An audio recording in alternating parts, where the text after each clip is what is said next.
We're Amy and Wes, and we live on this, our little narrowboat home, exploring the country by canals, traversing tunnels, aqueducts and locks, often without a second thought. But this network is over 200 years old. That's right, 200, which means that they were opening canals around the same time as the discovery of oxygen, Beethoven's first symphony, and the inception of the United States by signing of the Declaration of Independence. As with anything this old, it has to be carefully maintained with painstaking processes and people who really know what they're doing. And for the canals here in the UK, a lot of that happens here at the Bradley Workshop, nestled in the Black Country, where industry runs deep through the soil. And for one day a year, they open this place up to the public and let us inside to see what goes on behind closed doors, the process, the craftsmanship, and the challenges of keeping the canals going. So hit the subscribe button and let's find out what goes on in here together.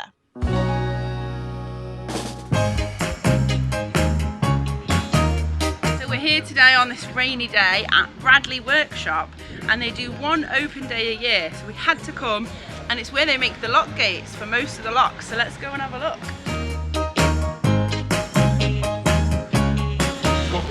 Spoilers.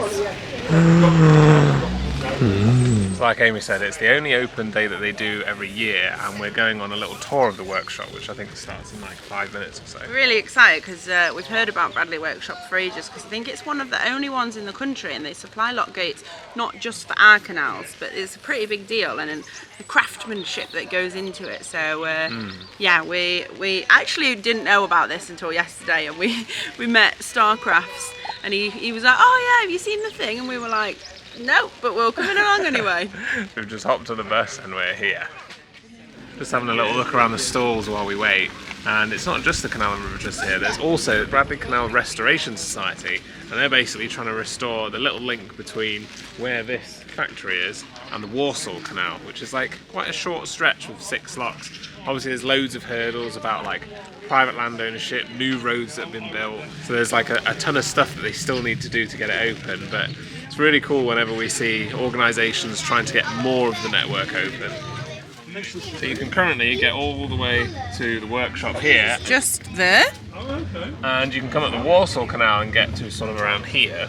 This mile stretch with a few locks on it, currently unnavigable. It's only 1 mile, it seems such a shame. Yeah.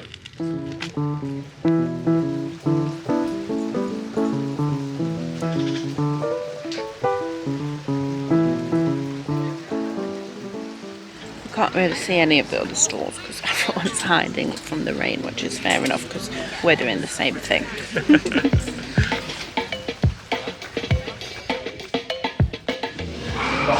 It's cool in here. The workshop was packed full of interesting stuff. Lock gates at every stage of the production process and a load of fancy tools, old and new. And heading up the entire operation was our tour guide. I'm Simon Turner, I am National Workshop Manager for the Trust. My glamorous assistant, he couldn't come. It's cruel almost, isn't it? Yeah, Harry. So 150 to 200 we make per year, and we are the world's biggest producer of lock gates on an annual basis. Somebody's going to check that. So in case you didn't know, this is a lock gate, and it's the reason that we're here today. And despite them all being a little bit different, they all are made up of the same components. A head post and a heel post, a top rail, a bottom rail, the pin and a little cup that sits in the ground, the sluice which lets the water in and out, and of course the very trademark balance beam. And they can either be individual or sometimes they come in pairs.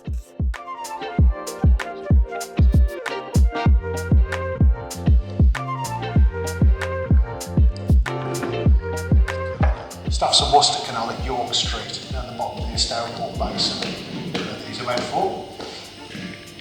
These will not be, it's green oak. So what that means is it's freshly sawn. We don't dry it. A lot of the time with carpentry, you spend ages drying the wood out first. But for lock gates, they use Welsh oak, and it's so dense that it doesn't absorb water, and it takes a year to dry just 1 inch of the wood. And as you've probably guessed, it isn't long before it's back in the water in the canals again, so the wood isn't treated, they just get started right away. It just comes straight off a saw, gets delivered into the workshop, And then we pass through this machine, which is a planer. This is my favourite bit of the job, by the way.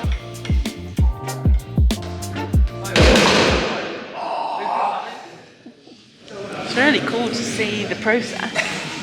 So this is a different gate to the one that we saw up at the top, which is a solid bolt gate. So that's big pieces of timber that are bolted together to form the gate.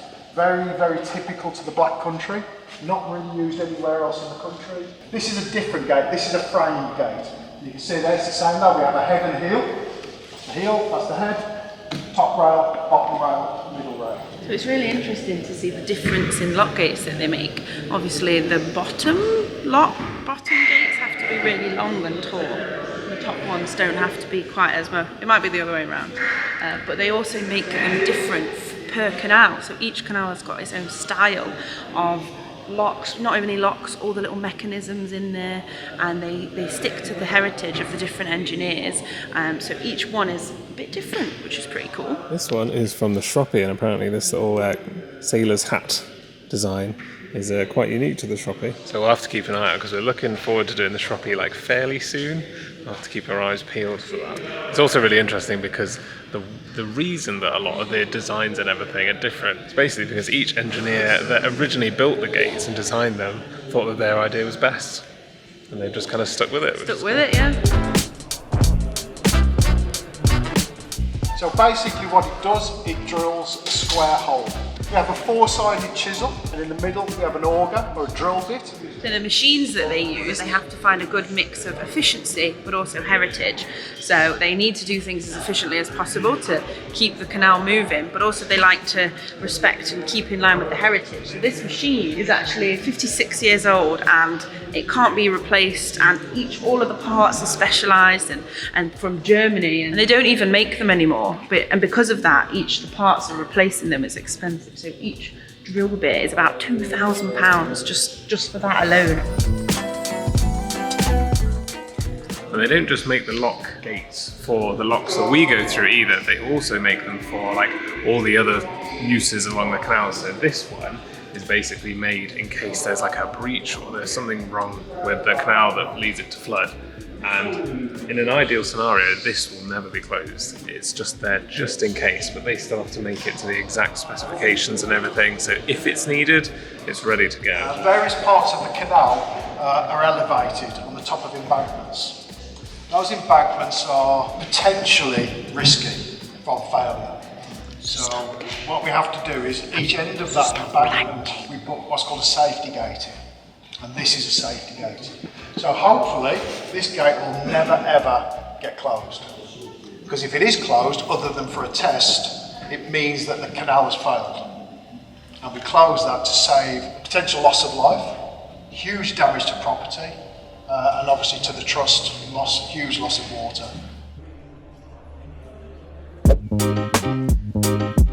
Next up, we were shown another feature that varies depending on where you are in the country. The pin and cups we mentioned earlier are almost never visible to the average canal user, but below the waterline sits a bunch of different engineering solutions to the same problem. This is one of the really crucial parts of the lock gate, and you have the heel post, which is this bit, and this is basically the hinge of the entire thing. So you have like a collar at the top, which is just a metal strap, and then it pivots here with a thing called a cup that's sort of buried into the ground. That is set into the bottom of the canal, that sits in there, and it spins. But all of them are a little bit different. So these are all the different ones that they use across all the different canals. Each one is a different design. And again, that's because different engineers design different canals in different ways, and they are sticking to that and keeping each one unique, which is really cool. The Leeds and Liverpool Canal, Grand Union, the Ashton Canal, the Chesterfield Canal. And the massive Worcester and Birmingham Canal. And it's not just because of the size of the lock gates, because these have really small lock gates compared to some of the wide Grand Union locks that just have one this big. Following on from the surprisingly heavy pins was a look at some of the historic parts of the workshop. The team showed us around some of the older hand tools. These are all the old tools that they would have used to make the lock gates back in the day. progressing into some more modern ones. So nowadays, while they've got the big machines and the giant circular saws that cost thousands, back in the day, they would have had to use things like this to plane them down, and a giant two-person saws to cut it all by hand, which would just be an incredible amount of work. But as much as we do love old tools, the next thing that we saw really got us excited. I have never seen another one of these in the trust. This is, in our opinion, one of the coolest things here, and it's out of use at the minute, but they've kept it here because it's just really cool. You drive the boat in and wedge a boat into this, and then they can turn the boat 360, flip it around to work on the base plate and pull and stuff. That's just crazy. That's really cool. I've never seen that before. You'd have to secure your cupboards pretty well to do Oh that. yeah, or we put some pants.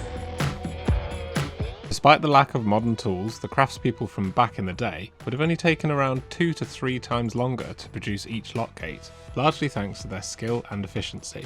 But the Bradley workshop has something more futuristic in the pipelines to really speed things up a bit.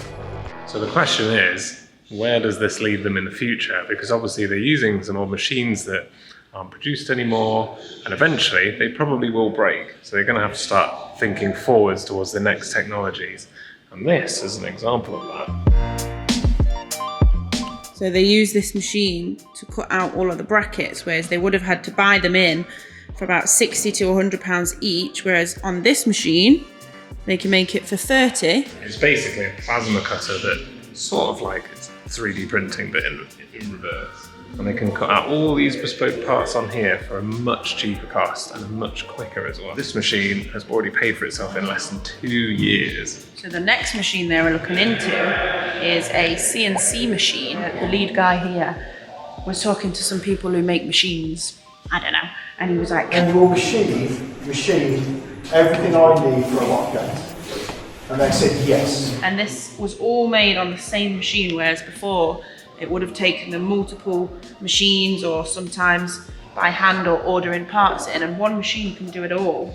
So now they're trying to figure out, because that machine's very expensive, is it worth the cost? Is it worth the heritage? They're trying to weigh up kind of where to go next. To buy this machine is £600,000. Obviously they're a charity, funding is always short, but they're trying to weigh up, is it worth it in the long run? And they think it would improve their productivity by 40%. While they are generally really good at keeping up to date with the demand that is currently required from the canal network, the one thing that the 40% might be able to do as well is allow them to take on contracts from other people, so the Environment Agency, some of the various restoration groups around there, The Scottish Canals. the Scottish Canals, and then that would basically help them have more income so that they can just improve the efficiency and just basically help to make the network run more smoothly.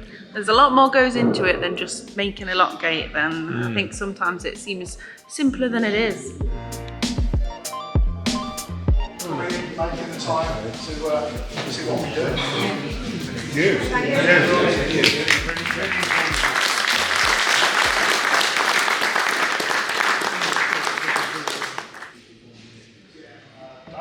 So this is where the workshop, which is here, meets the canal.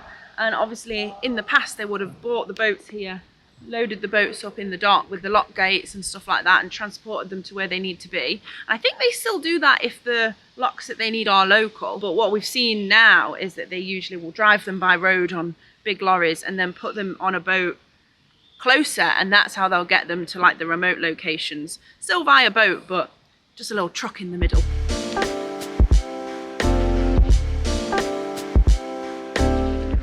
So we think these are the bits of wood before they've gotten into the workshop and been worked on. And even at this stage, they've got an idea of where this is going. So I think this one's going on the Aston Lock 1. Aston Lock 1. It's really interesting because even though all the lock gates follow the same formula and components, they're all really unique down to the specific lock gate for each lock. So you can't just be like, oh, we don't need that one anymore, just bob it in that lock.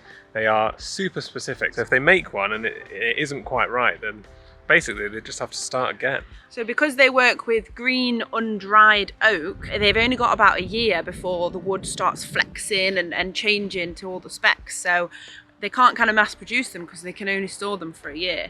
So it's like a game of guessing which lock gate is about to break, maybe starting the production of that, and then kind of going from there. So it's so much more to it than I thought. Yeah, it gives you a whole new perspective on just quite how difficult this network is to keep running. It's very impressive. A lot of work, a lot of logistics and organising. And it's just so expensive as well to kind of upkeep that, all this wood and skills and time that it takes to make them. I think he said it was something £1 million or something to make all of the gates that they need for the year, and then another, I think this figure was correct, 12 million to install all of the lock gates. So it's not even just the cost of making them, it's the installation and everything as well. So it's a whole big process. So I think most of these look like they're pretty much ready to go now for the Winter Works programme for 2025. So there's like a fairly good chance that at some point we will be cruising past and using one of these lock gates. How cool is that? So yeah, that rounds off our tour of the Bradley workshop. We're really glad we managed to make it because we wanted to come to this for ages, and they only do one open day a year. So you'll have to put it in your calendars for next year if you're interested in coming. It was really cool, and to hear from the specialists and to hear everything that goes into it. And obviously it's all made and maintained by the Canal and River Trust, so we'll pop their links down below. And the lock gates are pretty integral to our life on the boat, milling around and on a jolly, so we really appreciate the work that they do. So if you have enjoyed this video, hit subscribe. We also have a few other videos all about different roles and jobs on the waterways similar to this, so check the playlist out there if you want to. Huge thank you to our chip poles on Patreon. Check us out on our socials, and we will see you next time. Bye!